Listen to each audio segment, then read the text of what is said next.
마을 안 진솔한 고향 시민들의 사람 냄새를 따라 발맞춰 맛맞춰 한 발자국 두 발자국 떠나는 진한 수다 한바탕 톡톡.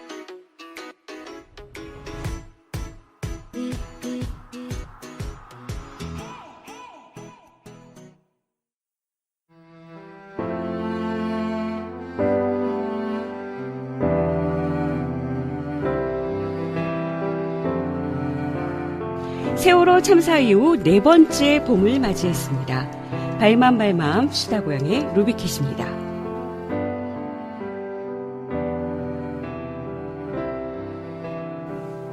윤민성 님이 작사 작곡한 세월호 추모곡이 두고두고 가슴에 메아리칩니다. 어린이의 순수하면서도 힘있고 강단 있는 목소리가 많은 이들을 눈물 짓게 했죠. 어둠은 빛을 이길 수 없다. 거짓은 참을 이길 수 없다. 진실은 침몰하지 않는다. 우리는 포기하지 않는다. The light shines in the darkness. The lies will never win. The truth shall not sink. We will never give up.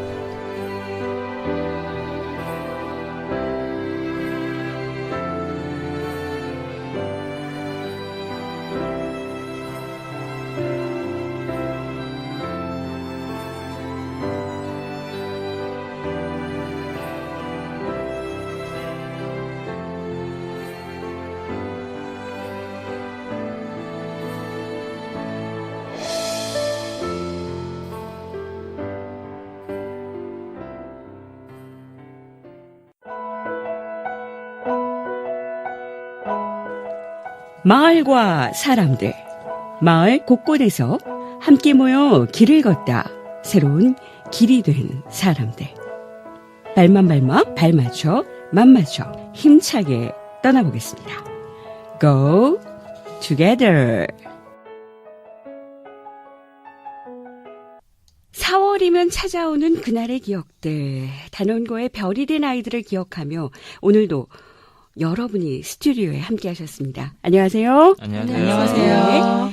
단원고 동사아버님이자 현재는 세월호 참사 가족연대 선체 인양문과장을 맡고 계신 정성욱님, 함께하는 이웃의 김서원님, 그리고 세월호를 기억하는 일산 시민모임의 이윤정님, 사람나무 조원실님, 고양이 팟캐스트 제작단 주미라님께서 스튜디오에 함께 하셨습니다.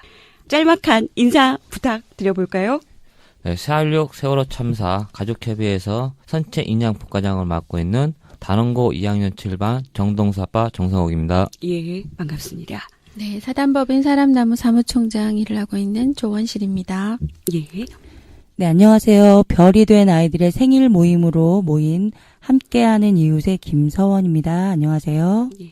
세월호를 기억하는 일산 시민의 모임에서 활동하고 있는 이윤정입니다. 예. 고양이 팟캐스트 제작단 주미라입니다. 안녕하세요. 소중한 걸음 함께해 주셔서 감사합니다. 더불어 이 자리를 기억하고자 세월호를 기억하는 일산 시민모임의 이윤정님, 사람나무의 조원실님, 함께하는 이웃의 김서원님, 고양이 팟캐스트 제작단의 주미라님께서 그림책 한 권을 갖고 스튜디오에 나오셨는데요.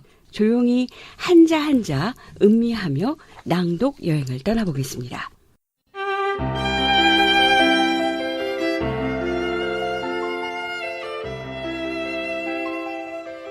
고요한 나라를 찾아서 문지나 글 그림. 사랑하는 아빠에게. 아빠는 어디 계세요? 아빠는 아주 먼 나라로 가셨어. 그곳은 고요한 나라란다. 준이와 윤이는 아빠에게 편지를 썼어요.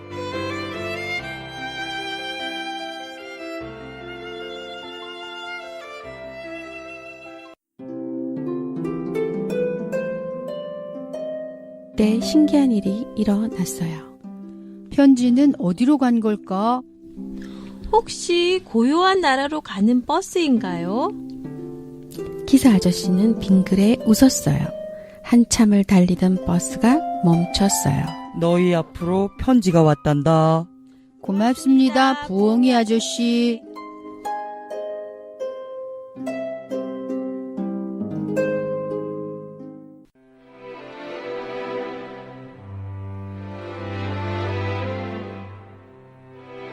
소라 껍데기는 점점 커지더니 어느새 동굴이 되었어요. 동굴 끝에 다다랐어요. 언젠가 본 듯한 곳이었어요. 아빠 냄새가 나는 것 같아. 준이가 말했어요. 아빠가 여기 계신 걸까? 윤이가 말했어요.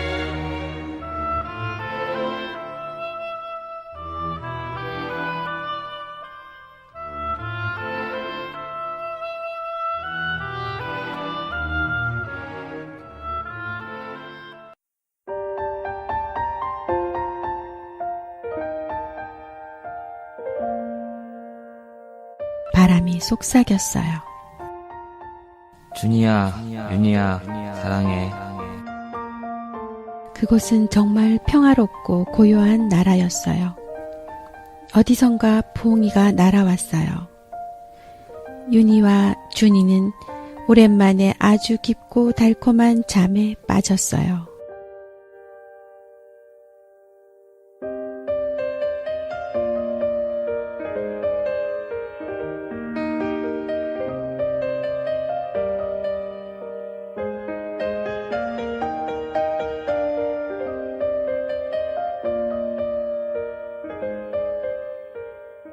모두들 그림책을 읽고 느낌은 좀 어떠셨나요? 아이에 대한 그리움이 더 많이 밀려오네요. 예. 아빠 냄새가 난다라는 그 말이 음. 정말 넘어가기 힘든 대목인 것 같아요. 예. 부엉이가 좀 직접 날라왔으면 좋겠어요. 소포상자 들고. 사실대로 말해야 되나요? 예. 읽느라고 느낌 없었어요.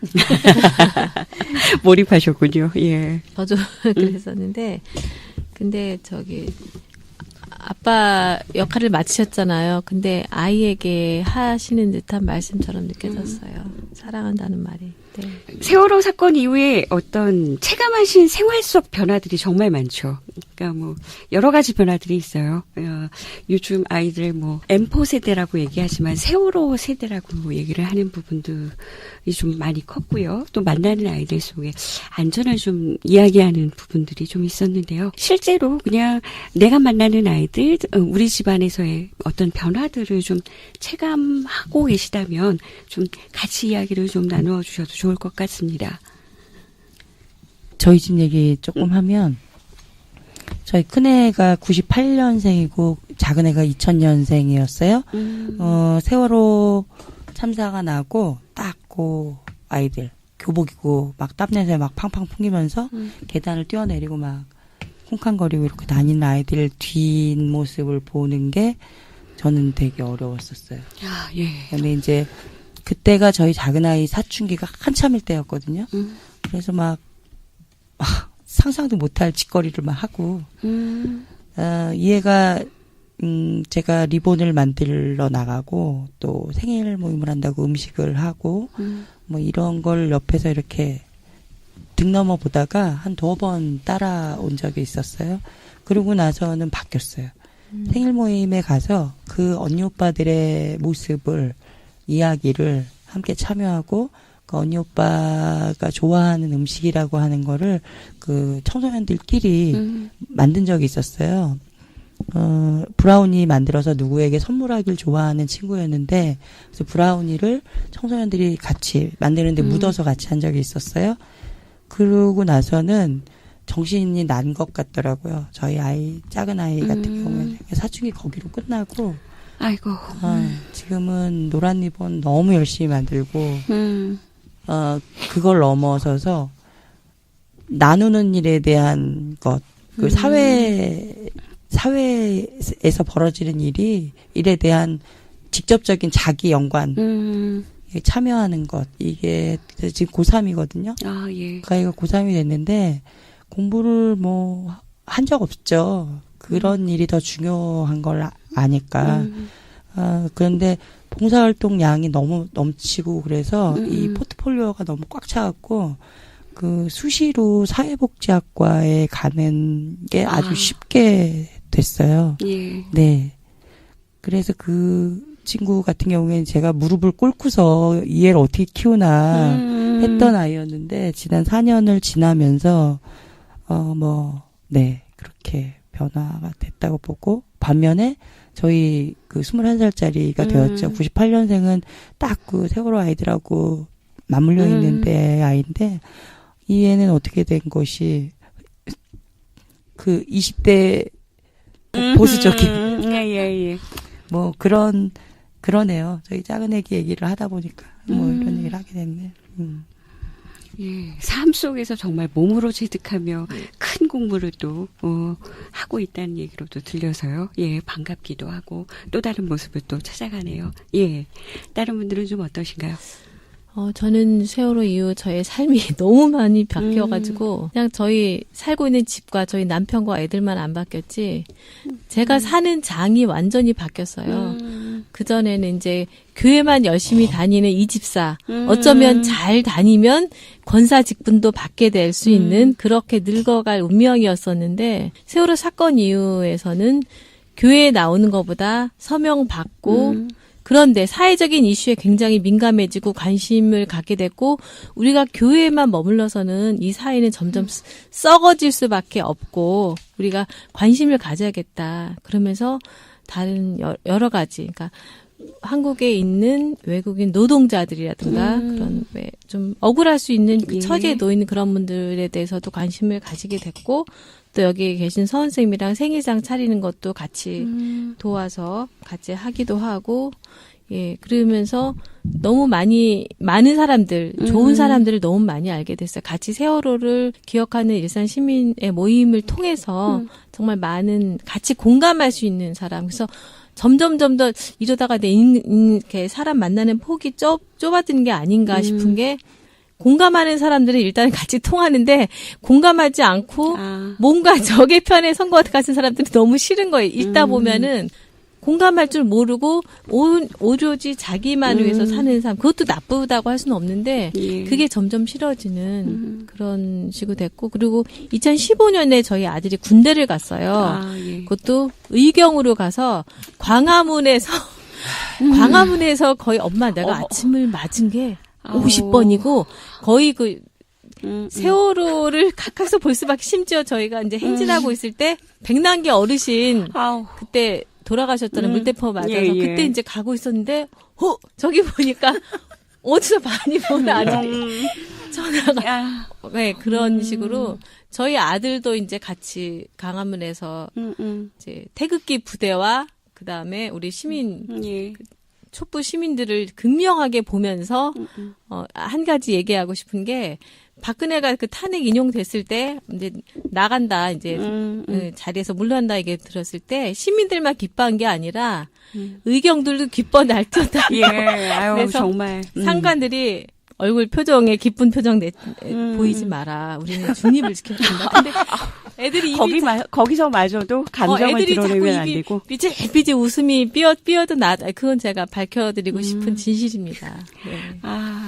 아니 저는 그 광화문 광장에 갈 때마다 의경들의 심정이 좀 어땠을까라는 생각이 정말 많이 들었거든요. 제가 알고 있어요. 예. 그 노래를 겨울에 제일 핫했던 노래가 그네는 아니다 했잖아요. 근데 엄마 묘하게 그 노래가 자꾸만 듣다 보니까 애들이 그 차 안에서 그 노래를 같이 떼창도 했대요. 그네는 옛날이면 생각할 수도 없었지만 자꾸 묘하게 자꾸만 이렇게 빨려드는 듯한 매력에 예, 똑같은 마음이죠. 고생 많이 하죠. 의경이면은. 진짜 고생 많이 했어요. 그러니까 본질을 숨기고 그 자리에 서야 하는 그 청년 아이들의 심정, 쉽지 않았겠다라는 생각들도 정말 많이 하거든요. 예. 특히 의경 같은 경우에는 또래 친구들이 맞아요. 그리고 또 막는 입장이고 의경은 이쪽 편은 허는 입장이잖아요. 서로 친구 간에 이렇게 마주치는 경우도 있고. 아이고. 같은 친구를 앞에서 마주하는 이런 경우가 종종 있을 거예요. 있죠. 근데 이제 얘는 이제 막는 입장이다 보니까 뭐 힘도 약해 애들이 자기 한 방이면 되는데, 그래서 근데 굉장히 조심스러웠다고. 옛날하고는 좀 달랐던 게, 그리고 전경 막 때리고 그런 적이는 아니었고, 최대한 이렇게 방패로 막고 어떨 때는 나오면은 방패를 어떻게 하면 손쉽게 뺄 수 있나 그런 거는 정보 같은 거 되고 어떤 때는 엄마 나 저기 새벽에 그때 백남기 어르신 왜 물대포. 탈취하려고 했었잖아요. 그래서 유가족들이 지키고 사람들이 갔었는데 전화가 왔더라고. 엄마 나 지금 서울대 병원에 이제 근데 그런 고급 정보를 저한테 가르쳐서 제가 막 알렸어요. 큰일 났다. 그랬더니 사람들이 벌써 가 있더라고요. 예. 한참 후배네요. 예. 저 돌발 질문 하나 해도 예. 될까요? 예. 제가 재작년이었겠죠. 서울 청사 앞에 농성하실 때요. 그 눈으로 봤거든요. 그 의경 집단이었을 것 같아. 거기에서 일어난 폭력을 행사했던 그 경찰들은 의경들이 그럴 수 있나요? 그 은박지? 은박지 탈취 은박지가 문제가 아니고 스와트입니다. 스와트. 스와트. 그게 나는 그때 제가 고등학교 저희 아들하고 가서 피켓팅 하자고 데리고 나간 적이 있었어요. 한 2시간만 서 있다 오자 이렇게 하고 갔는데 그 청사 앞에서 그 사람들이 유가족 한 번을 확 에워싸면서 예를 들어서 폭력이 이루어지더라고요. 부모님을 때렸다고 봐요. 이렇게 굉장한 폭력을 한두 사람이 이렇게 에워싸고 그중에 어떤 사람이 였던 것 같아, 이렇게. 그러니까 그때 당시에 거기 있던 게 전의경뿐만 아니라 그 스와트라는 부대가 와 있었어요. 스와트? 네, 그러니까 대테러 진압 부대. 아이고. 그 의경이 아닌 거죠. 네, 그것은 말 그대로 대테러 진압 부대라고 해서 전문적으로 하는 굉장히 무섭더라고요. 네. 그런 부대가 와 있었어요. 부대까지 등장하는 상황이었던 거죠. 그러니까는 모르겠어요. 저도 뭐 의경 출신이고 이제 그러다 보니까 이제 그런 부대도 조금 봤는데 그런 부대들은 말 그대로 전문적으로 이제 아까 말씀하신 것처럼 네. 그런 식으로 해서 진압하는 부대입니다. 네, 그냥 제지하는 수준이 아니고 일부러 폭력을 발생시키는 듯이 보였었거든요. 근데 시민들은 꼼짝 못하고 예. 저희 아들은 고등학생 아이다 보니까 막 확 달려들어서 그 속에 가서 있어서 신문에 사진으로 막 나오고 그래서 너가 끼면 안 된다고 이게 도움이 안 된다 이래도 그게 안 되더라고. 본능으로 그 속으로 싹 들어가 있더라고. 한창 피가 끓을 때니까 그런 거 보면 저희도 처음에 놀랐어요. 그런 부대가 올 줄까지는 생각을 못했기 때문에. 네, 그때 다치셨죠. 아니요, 안 다쳤어요. 이전의 정부는 도대체 어떤 그림을 그리고 있었던 건지 사실 이야기를 들어보면 꺼내면 꺼낼수록 양파같이 드러나는 이 사건들 좀 어떻게 받아들여야 할지 사실 좀 난감한 부분들이 있는데요. 정말 마음이 안타깝습니다. 잠시 광고 듣고 오겠습니다.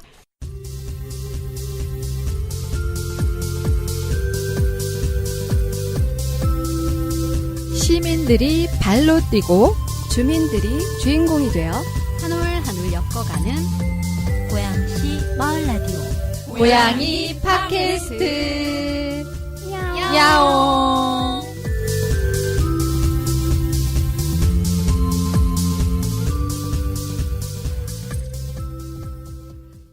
지금 여러분은 발맘 수다고양을 듣고 계십니다. 발로 뛰면서 광장을 오랫동안 지키시면서 서명을 받으시면서 다양한 에피소드들을 경험하셨을 텐데요. 건강들은 좀 어떠십니까? 아버님 건강 제가 계속 여쭤보고 싶었어요. 예. 솔직히 건강은 안 좋죠. 네. 44년, 이제 딱 4년째 됐잖아요.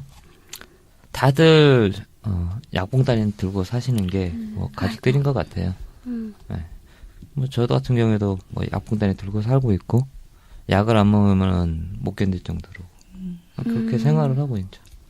수면은 어떠세요, 요새? 수면은 사고 이후에 깊은 잠을 잡은 적이 거의 없어요. 네.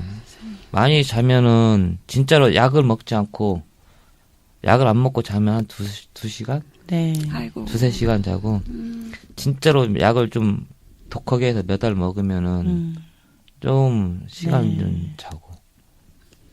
예. 그러니까 마음이 편해야 좀 잠을 잘 수가 있는데 예. 그렇지는 못하는 것 같아요. 동수는 외아들이셨어요? 아니요, 밑으로 동생이 하나 더 있어요. 네. 여동생. 여동생. 여동생. 예. 참 미안하죠, 동생한테. 그 딸내미한테는 중3 때 그 일을 겪었잖아요. 네. 또 한참 사춘기고. 네. 미안해요, 딸내미한테. 그러니까 그러면서 딸내미가 지가 방향도 바꿨고 네. 학교 진학을. 그러니까 그러니까 동수가 20일 넘어서 왔거든요. 네. 20일 동안 한 번도 못 챙겨줬어요. 아이고. 예. 집사람하고 저거는 아예 팽목하게 살다시피 했고, 이제 동생은 이제 이모네 집에 가 있었고, 네. 이모네 집에 가 있어도 뭐 할 일이 없으니까 그때 그림을 그렸다고 하더라고요. 네.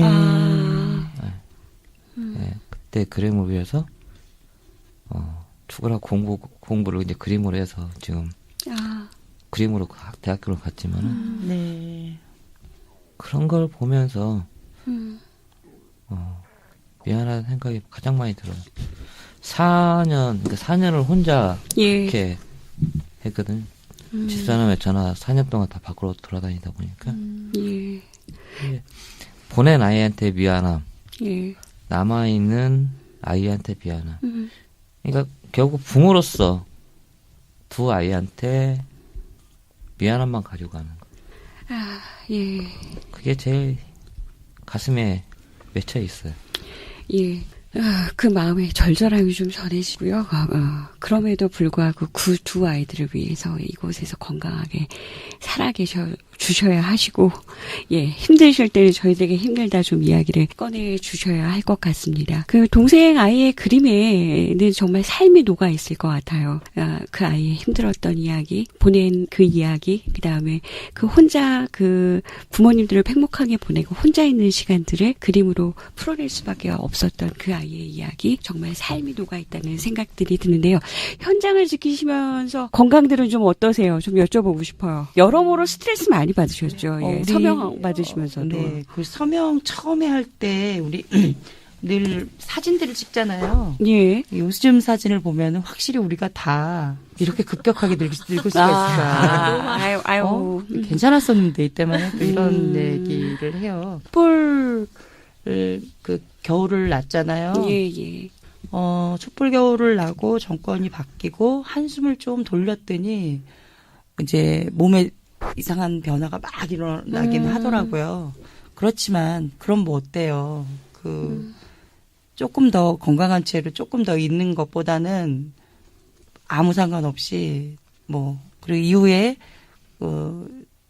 이런 결과들이 있고 그래도 여기서 지속해서 무언가 해나갈 수 있을 거라고 생각하기 때문에 괜찮습니다. 좋습니다. 그럼에도 불구하고 그 변화들을 몸소 체감하셔야 하시는 여러분들이시기에 건강을 좀 챙겨주십사 정말 기도하는 마음으로 간구합니다. 예. 저는 서명하고서 이제 겨울을 4번째 지났잖아요. 그러면서 제가 발목이 별로 아이고 안 다들 좋은데 발목이 점점 더 안 좋아지는 거예요. 왜냐하면 겨울 동안에 꽁꽁 언 상태로 우리가 2시간 동안 이제 서명대를 지켜야 되니까. 예. 그리고 주말마다 또 집회 나갔잖아요. 박근혜를 몰아내기 위해서, 탄핵시키기 위해서.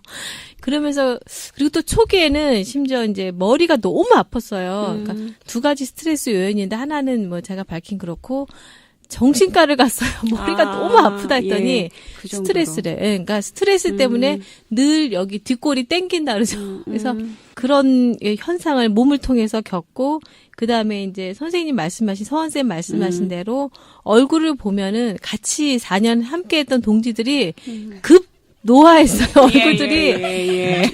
전에 없던 저 이렇게 지저분하지 않았었는데 기미에다가 너무 많이 생긴 거예요. 그러니까 언니들이 저희가 언니가 좀 많은데 너 얼굴이 어찌된 일이냐. 근데 제가 아는 세월호 활동하신 분들은 다 얼굴에 이렇게 덕지덕지 기미를 이렇게 다 달고 계시더라고요. 그래서 우리가 박근혜한테 청구하자. 줄기세포니 뭐든 맞는데 우리는 이게 뭐냐. 그런 얘기 하고 있죠. 근데 아직까지 광장을 지켜야 될 것 같아요. 왜냐면 밝혀지가 않아서. 예. 뭔가 껄쩍지근함들이 계속 남아 있는 상황이기 때문에 그러나 제 눈에는 여러분들이 아름다워 보이신다는 거, 삶의 연륜이 더하셔서 빛이 나신다는 거 잊지 않으셨으면 좋겠습니다. 활동하시면서 안타까운 점이 정말 많았을 것 같아요. 요즘 지금의 아이들을 세월호 세대의 아이들이라고 칭하기도 하는 안타까움마저 생기는데요. 정부에게 아이들이 안전한 사회를 위해서 바라는 바가 있다면 어떤 점들이 있을까요? 좀 담백하게 좀 이야기해 주셨으면 좋겠어요. 세월호 사건만 하더라도 그때 좀 어떤 매뉴얼적으로 탁탁 기계적으로 움직이기까지 하지 않더라도 좀 재난 상황, 의도치 않았던 상황에 대한 어떤 좀 긴급하게 좀 달려들었다면 좀 나아지지 않았을까 하는 안타까움이 있거든요. 어떤 이야기들이 좀 있을까요? 제가 생각하기에는요, 우리나라에서 아이들을 얼만큼 우선시하는지, 어떤 사고가 났을 때나, 어딜 움직일 때나, 이동을 할 때나, 운전을 할 때나, 아이들과 같이 다닐 때, 우리나라는 얼만큼 아이들을 먼저 배려하는지에 대한 것들이 좀 바뀌어가야 될 거라는 생각이 많이 들어요. 그날도 아이들을 먼저 구조하려고 거기에다가 포커스를 맞췄다면 사고가 더 크지 않았을 거라는 생각을 많이 하거든요. 버스도 마찬가지, 운전할 때도 마찬가지고, 그러니까 좀 더 그런 것들이 정부 차원에서 캠페인을 하든 어떻게 해서라도 아이들 우선시 되는 어떤 그런 제도적인 장치가 마련됐으면 하는 바람이에요. 저는 안전한 사회를 만들기 위해서 좀 다른 얘기인데, 아이들에게 투표권을 17살부터 주었으면 좋겠고요. 그리고 지금 정부의 투표 제도라든가 그런 게 바뀌어서, 그러니까 관 주도가 아니라 시민이 만약에 이 정부를 주도할 수 있다면 사람이 먼저이지 않을까. 그러니까 위에서부터 아래로부터 내려오는 것이 아니라 아래로부터 우리의 요구가 다 받아들여지려면은 지금의 정부 구조로서는 안 될 것 같다는 생각이 들어서, 아무리 좋은 제도, 아무리 좋은 헌법을 만들어도 그게 실현되기 위해서는 좀 더 지금 구조로는 안 될 것 같아요. 그 이야기를 들으니까 지금을 살아가고 있는 당사자들이 좀 주인의 목소리를 낼 수 있는 사회, 그 부분들이 학교 현장에서는 아이가 될 수 있겠고요. 그리고 또 마을, 그 다음에 시민사회에서 시민이 좀 주인의 목소리를 낼 수 있는 사회, 그런 것들을 좀 요구하시는 것 같아서 저에게도 큰 울림으로 좀 다가옵니다. 저희 집 큰아이도 이야기를 전해달라고 하더군요. 학교 스프링클러 소방벨이 장식용이 아닌지, 실제 작동하는지 정기적인 점검이 이루어졌으면 한다고 이야기를 전하고 있어요. 안전사고는 미리미리 대비해야 하는데 한국은 그때그때 문제가 터지면 수습하기 바빠서 정신이 없는 것 같다며 늘 안타깝다. 그래서 엄마가 팟캐스트에 가서 좀 이야기를 전해달라 얘기하네요. 세월호 4주년을 기억하면서 적은 시들이 있습니다. 또 고향 시민이자 제주도 시인의 집 카페를 운영하고 계신 시인 손세실리아 님께서 단원고 별이 된 아이들을 위해서 또 시 한 편을 친히 보내주셨습니다. 주미라 선생님의 목소리와 조원실 선생님의 목소리로 깊은 시 향기 속으로 빠져보겠습니다.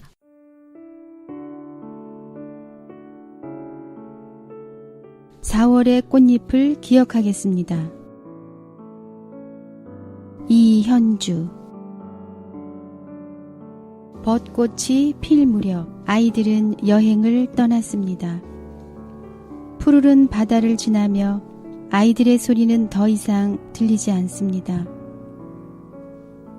아이들의 소리를 마르지 않는 눈물과 함께 가슴에 안았습니다.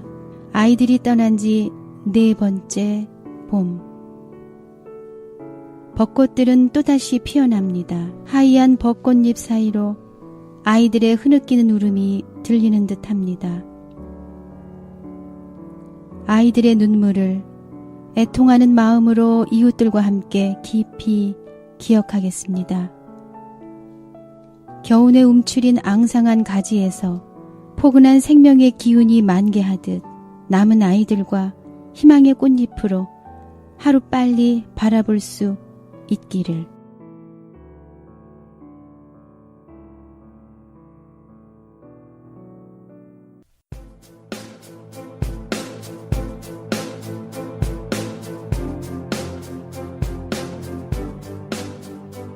비문, 손 세실리아.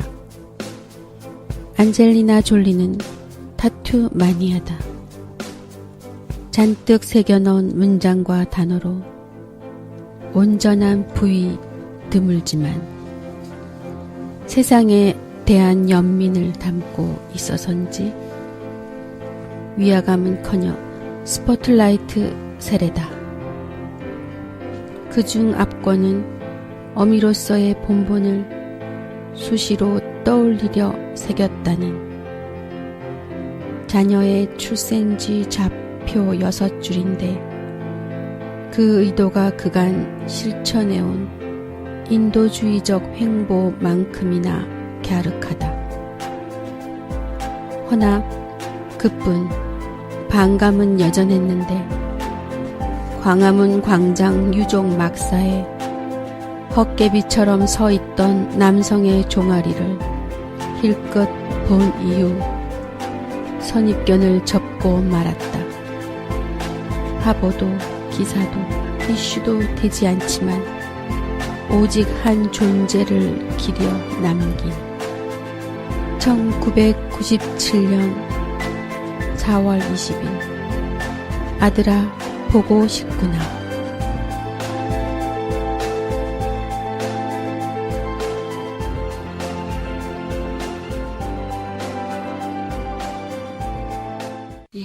절절히 보고 싶습니다. 저도 아이들이. 봄꽃을 맞이하면서 어느 순간 그 꽃송이에 정말 희노애락, 삶과 죽음이 모두 담겨져 있더라고요. 그래서 어느 순간 좀 보기 힘들어지는 순간도 있는데요. 네 번째 봄, 여러분들의 봄은 좀 안녕하신지요? 아버님은 좀 어떠신가요? 봄이 힘드네요. 예. 아이들이 피고 나서 그 밑에서 사진을 찍고 그리고 수학여행을 갔는데 목포는 지금 벚꽃이 만개를 했어요. 예. 완전히 다 만개를 했는데 그걸 보고 있으면은 가장 아파요. 벚꽃 밑에서 뛰었던 아이들, 그 아이들이 없다는 게. 예. 봄은 저에게는 가장 잔인한 달. 예. 잔인한 달이 좀 잘 지나가시기를, 예. 간절히 바라봅니다. 여러분들의 봄은 좀 어떠신가요? 저는 미안하지만 얼마 전에 여수를 다녀왔거든요. 예. 너무 아름답더라고요. 근데 일단은 정권도 바뀌고 촛불혁명으로 그래서 그래도 부담 없이 다녀올 수 있었던 것 같아요. 그래서 좋은데 선생님 얘기를 동수 아버님 얘기를 들으니까 4년 전에 어떻게 이렇게 꽃이 피지 그런 생각이 나왔었어요. 어떻게 사람들은 걸어다니지? 그게 너무 의문이 들막 어떻게 세상이 이렇게 멀쩡하지? 아이들이 없는데 어떤 사람들은 왜 네 아이도 아닌데 근데 저는 그건 말도 안 돼. 제 아이가 될 수도 있었다고 생각을 해요. 예, 예. 그렇기 때문에 근데 그 유가족 분들은 아직도 거기서 헤어나지 못하고 못할 수밖에 없죠. 근데 그런 게 너무 미안합니다, 사실은. 미안해서 또 이 자리가 마련된 부분들이 있죠. 예, 저희들도 저희들이 할 수 있는 만큼 좀 해보고자 이 자리를 마련한 부분도 있습니다. 어떻게 하다 보니까 지난 4년 동안 시민으로서의 활동을 하고 살아왔는데 그렇게 4년을 보내고 촛불의 과정 이런 거를 거치면서 해야 할 일 또 할 수 있는 일들이 많이 확장이 된 것 같아요. 시민으로서의 또 시민들 전반의 마음들이 참 다른 게 굉장히 자신감, 자존감 막 이런 게 좀 업되어 있는 것 같아요. 우리는 불과 한 3년 전에 세월호를 인양하라고 굉장히 많이 외치고 가슴속에 꼭 염원하는 세월호가 인양될 수 있을까라는 마음과 그래서 반드시 이루어져야 하니까 끝까지 간다 이런 거였다면 별이 된 우리 아이들은 대한민국을 건져 올리고 인양을 했다고 믿어요. 그래서 시민으로서 나도 거기에 인양이 되어서 이 봄이 됐더니 또 해야 할 지역이든 뭐 여러 가지 사회적인 활동들이 막 늘어났는데 거기에는 뭐 개인적으로는 파주에 소녀상을 세우는 일에 관여하게 되기도 했고 또 지방선거가 있는데 조그만 시의원 한 명이라도 우리 시민에게 정말 직접적으로 예. 우리 마음으로 친구로 같이 할 수 있는 사람에게 도움을 주는 일도 할 수 있어졌고, 그리고 바람이 있다면 이제 치유라고 했잖아요. 예. 우리 대한민국에 있는 시민들 전체적인 트라우마가 생겼고, 그 대표적으로 가장 아리고 아픈 분들이 그 유가족분들일 텐데, 이거는 뭐 정부의 제도, 돈 이런 걸로 할 수 있는 일이 아니라고 생각해요. 우리는 그냥 나 대신에 당사자분들일 뿐이라고 예. 생각이 되기 때문에 이웃이고 친구로 그냥 일생이 남은 삶을 같이 살아가는 걸 해야만 다소 치유가 되는 과정일 거라고, 서로가 치유가 되는 과정이 아닐까 해서 저는 얘기하자면 이웃으로 친구로 예. 그냥 남을 삶을 같이 살아갈 마음입니다. 예. 큰 울림이 되고요. 저 역시도 세월호가 많은 삶의 전환이 되었고요. 그래서 그 어떠한 삶보다 시민으로서의 삶이 중요하게 여겨졌고, 그 부분이 그 주권들을 찾아가는데 좀 힘이 들더라도 시민으로 살겠다, 좀 제 스스로에게, 가족들에게 선언하고 선포하고 그 삶들을 순간순간 살아가려고 합니다. 지치지 마시고 서로들에게 이웃이 되어주시면서 도닥이면서 가셨으면 좋겠고요. 특히 동수 아버님 건강 정말 좀 챙기셨으면 좋겠고, 예. 그래서 그 변화의 물결들을 좀 체감하셨으면 좋겠습니다. 예, 푸드 마일리지 제로 캠페인 잠시 광고 듣고 오겠습니다.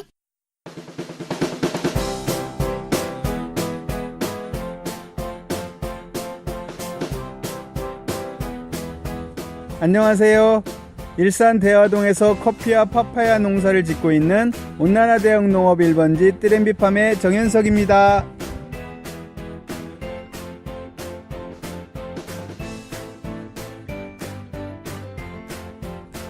푸드 마일리지는 제로, 농산물 이동거리도 제로, 건강을 생각하는 당신, 로컬 푸드 마켓으로 고고!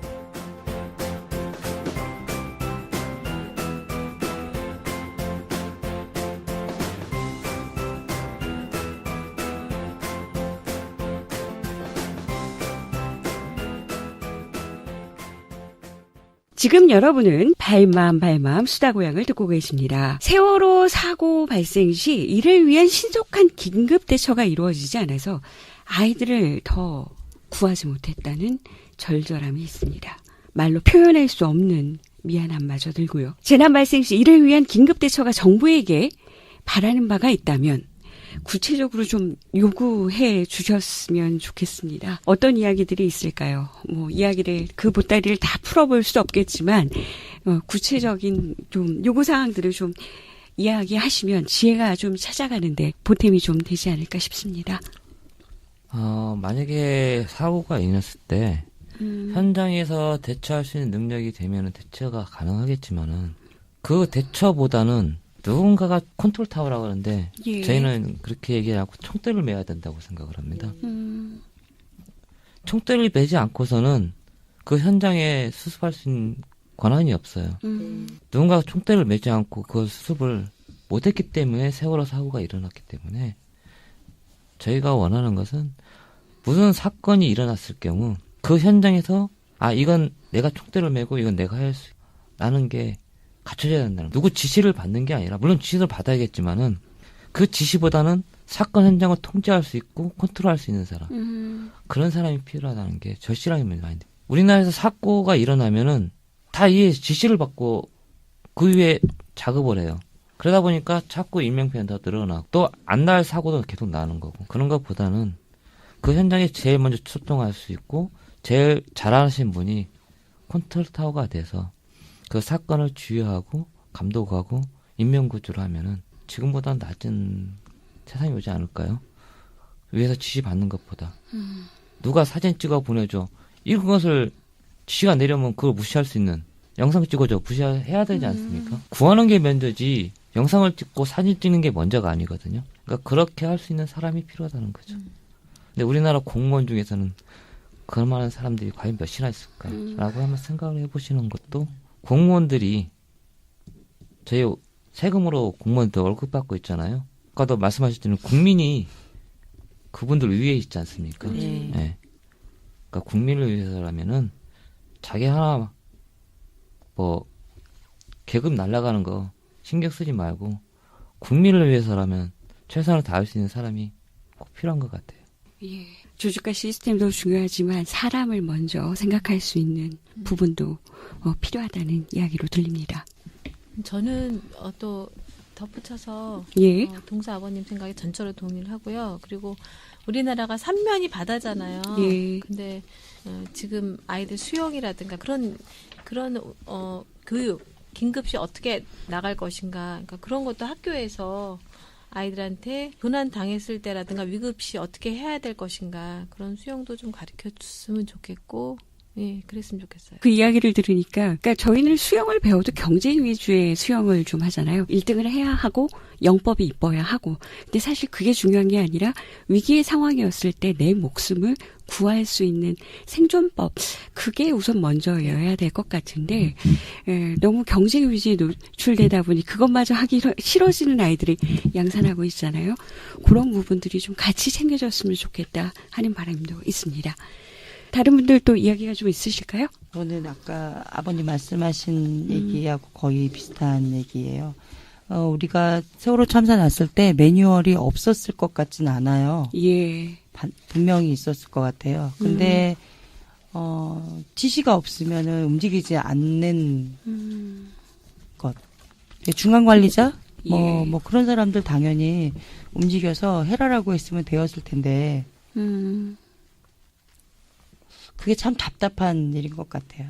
그런데 그 군안하는 상황 외에 우리 사회 전반적으로 공무원 사회라고 하는 데가 제일 많이 거슬리는, 그러니까 제일 그런 모순이 많은 현장을 많이 보게 되는 것 같아요.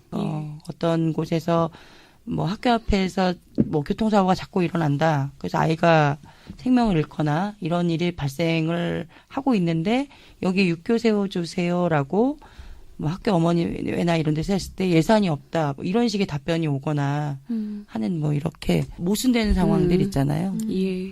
뭐 그런 거. 그래서 우리 그 파주 지역 같은 경우에는 그래서 예산을 들여다보는 공부를 나름 하기 시작해서 보니까 예산이 없는 게 아니었더라고요. 그렇죠.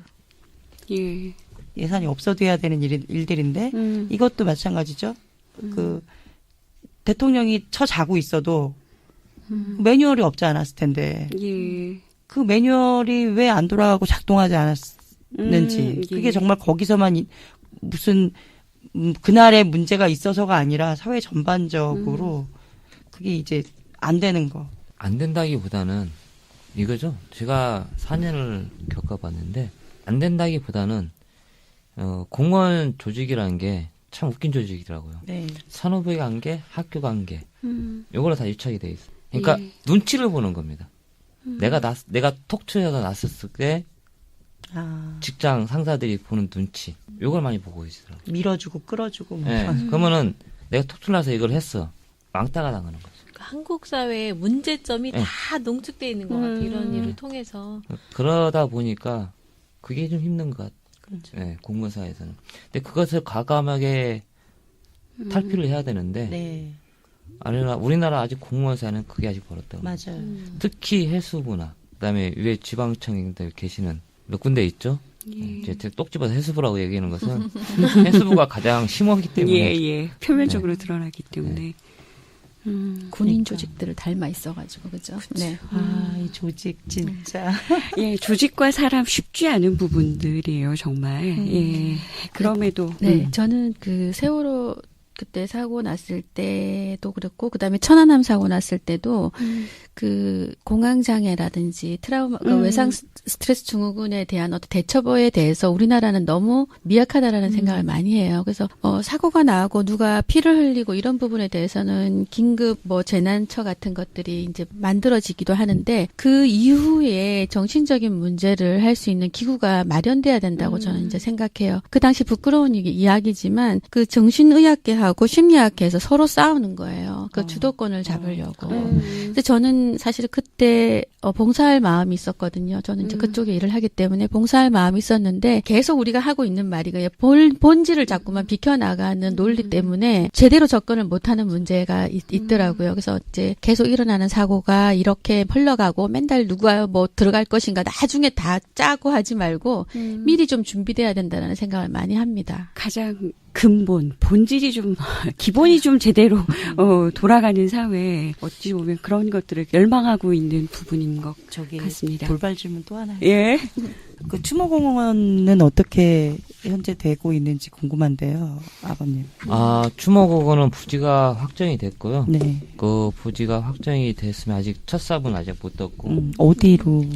저희가 원하는 거니까 화랑유원지 네. 다 아실 거고. 네, 네.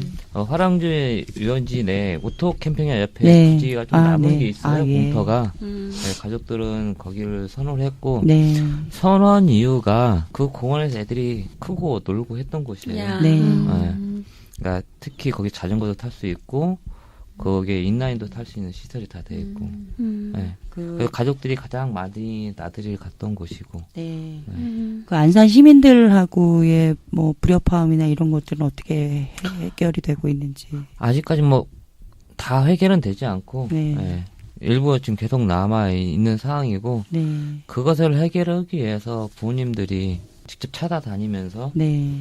인사도 드리고. 네. 화랑 유원지의 낙골당 뭐 그런 얘기를 계속 하고 계세요. 일부 시민들이. 네. 그래서 그런 게 아니다는 걸 설명을 해드리고 있고 이 공원이 안전하게 사회를 바꿀 수 있는 공원이었으면 좋겠다라는 네. 설명을 네. 항상 하시면서 네. 시민들과 많은 대화를 지금 현재 하고 계세요. 네. 예. 네. 네. 예. 어려운 발걸음 긴 이야기로 함께 풀어주셔서 정말 감사합니다. 그간 발로 뛰며 현장을 지키느라 표현하지 못한 부분들도 생기셨을 것 같아요. 가족들께, 친구들에게, 이웃들에게 이 자리를 빌어서 마음을 표현하지 못하셨던 분들이 계시면 좀 표현해 주셨으면 좋겠습니다. 아버님 좀 어떠세요?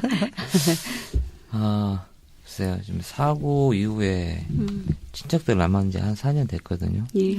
어떻게 보면은 미안한 감도 있지만은 솔직히 그때 당시에는 누굴 만나는 게 두려웠어요. 네. 진짜 뭐 말 그대로 집사람, 딸내미 요 정도 선에서만 만나는 게 다른 뭐 동생이나 외부 친척들 솔직히 많이 힘들었거든요. 그러다 보니까 안 만나게 되고 결국에는 그 안 만나다 보니까 4년이라는 시간이 흘렀고 근데 그분들은 그분들 나름대로 걱정이 돼서 이제 계속 얘기를 하시는 거 같은데 그때는 그게 왜 이렇게 싫었는지 모르겠어요. 그러잖아요. 이제 저희보다 나이 많으신 분들이 대부분 가슴에 묻고 잊어라. 이런 말을 가장 많이 하시잖아요. 어른들이. 너무 싫어가. 네. 잊을 수 없어요. 네. 네. 근데 같은 부모잖아요. 저도 부모고 그분도 부모인데 글쎄 모르겠어요. 너무 황당하게 저는 아이를 잃은 거잖아요. 아무 이유도 모르고. 그러니까 말 그대로 교통사고를 하겠는데 왜 교통사고가 났는지를 모르잖아요. 그 이유를 알고 싶은 것 뿐인데. 그런데 이제 잊어라. 가슴에 묻어라. 답답한 거죠. 이유를 알지 못하고 어떻게 가슴에 묻을 수 있냐. 그러다 보니까 안 만나게 되고 멀리 가게 되고. 그분 지금 와서 생각하면은 우리를 위해서 했다는 건 아는데 미안하죠. 뭐 그중에 특별히 떠오르시는 뭐 가족분들 아니면 남아있는 동생 예 표현하지 못하셨다면 표현해 저는 주셔도 제 이모가 한 분 계세요. 이제 네. 어머니 형제 중에서는 유일하게 한 분 살아 계시는데 제일 미안해요. 이모한테는.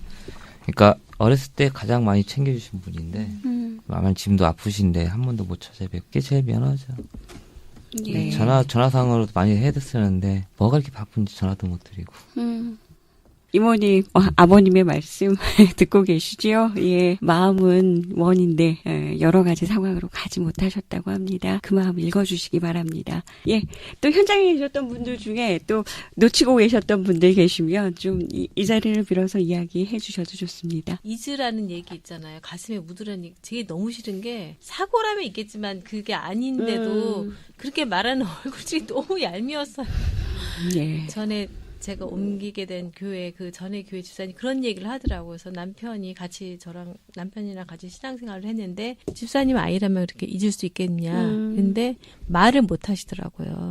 근데 그거는 정말 함부로 얘기해서는 안 될 것 같다는 생각이 들고 더 못을 박는 얘기였던 것 같고 저는 남편한테 좀 미안했던 게 그 이후로 제가 이제 활동을 하게 되면서 2015년 3월부터는 계속 주말마다 광장에 나왔었어요. 그러면서 주말에 이제 2014년 여름에는 남편이랑 같이 그 청계천이고 그런 그 집회를 갔었어요. 가서 이제 유경근 아버님 마이크 잡고 이렇게 말씀하시는 것도 듣고 그리고 15년서부터는 같이 세일모랑 같이 활동을 했는데 그때마다 이제 주말에는 엄마는 없는 거죠. 이제 가서. 예. 그래서 좀 미안하고 제가 이제 주변에서 만나는 분들은 너무 고맙다는 얘기를 하거든요. 주말에 엄마를 뺏겨버린 가족분들 기억해 주세요. 엄마의 사랑을. 예. 그 현장을 지킬 수밖에 없었던 그 마음을 좀 읽어주시기 바랍니다.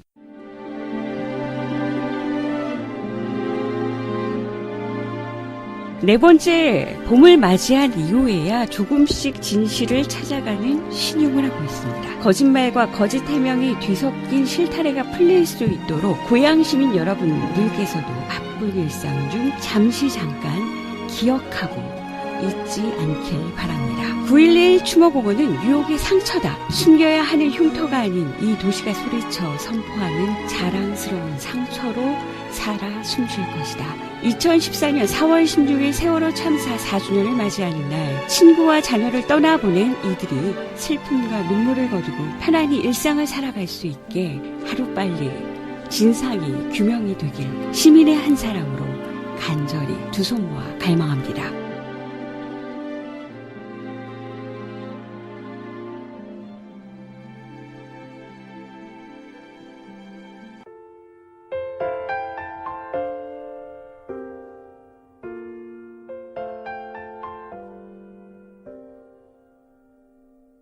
발맘발맘 수다고양은 매주 금요일에 청취자 여러분을 찾아뵙겠습니다. 다음 시간에는 오손도손 책 읽는 소리, 마을이 세계를 구한다. 마하트마 간디의 책을 동네에서 세대별로 둘러앉아 낭독하고 마을한 지혜를 찾아가겠습니다. 애청자 여러분께서는 인터넷에서 팟빵을 클릭하시고 발맘발맘 수다고양을 검색하셔서 지인들과 함께 청취해주세요. 구독 버튼과 하트 버튼을 눌러주는 당신은 그야말로 센스쟁이.